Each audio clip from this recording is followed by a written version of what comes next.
Man sent it in because he couldn't get stock off, and he also sent me his magazine, new magazine spring. He bought a kit, and he can't get that in. And the reason he can't get that in, you have to take your old spring out, of course, and in order to get the magazine spring retainer out, you got to get the crimp. That these Japanese guns have a real crimp on them, and boy oh boy, they're tough.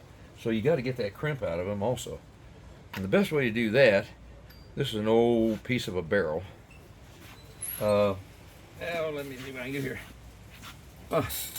This is an old piece of a gun barrel, and I'm just going to take that. It's tapered. Anything you got that's tapered, you need to get some of that crimp out of there. And that's what we're doing. We're going to drive it down in there and take that crimp out so we can get our new spring and retainer. They're just crimped more than they need to be.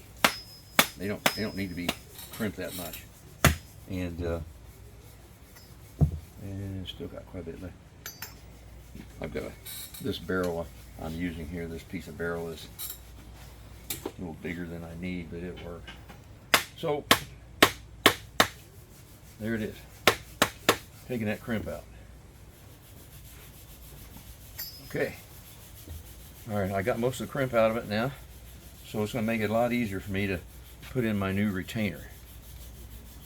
And this one was crimped a lot more than most of them. It really had a crimp to it.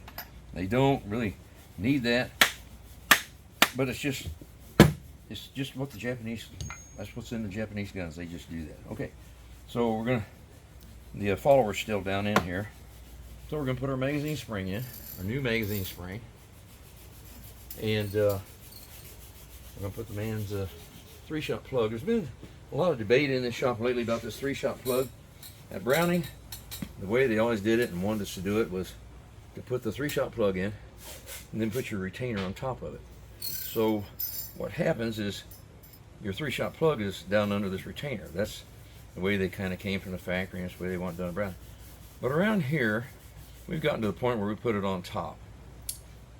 Now down at Browning, that just probably wouldn't be kosher, but it doesn't hurt a thing. But it makes it so you can get it out a lot easier. So that's kind of what we're doing now.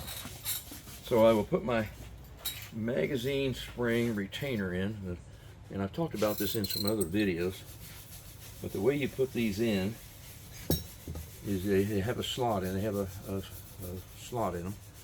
Put them on top of your spring, push it down, and then roll this clip over towards that opening on the retainer.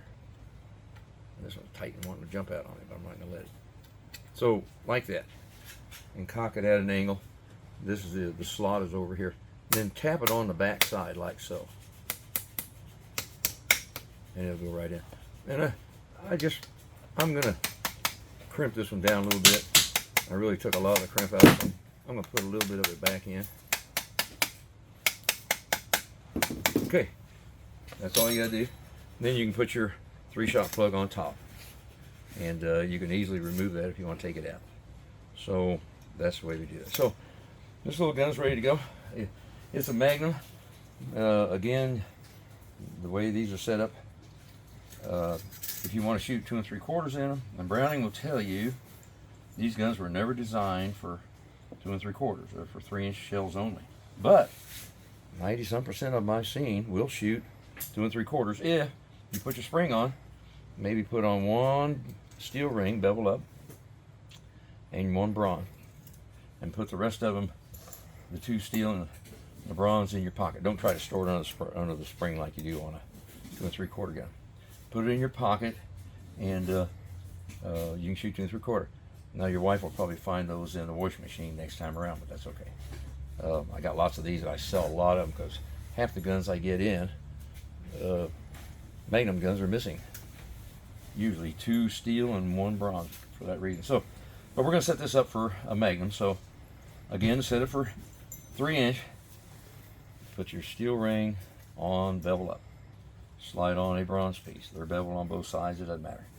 Your next steel ring goes with the bevel down to work on that bronze piece. The next steel ring goes with the bevel up, and then your bronze piece goes on.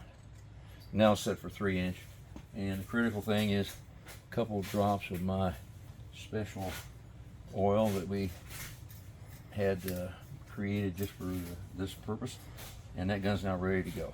So that's what you run into on some of these Japanese guns.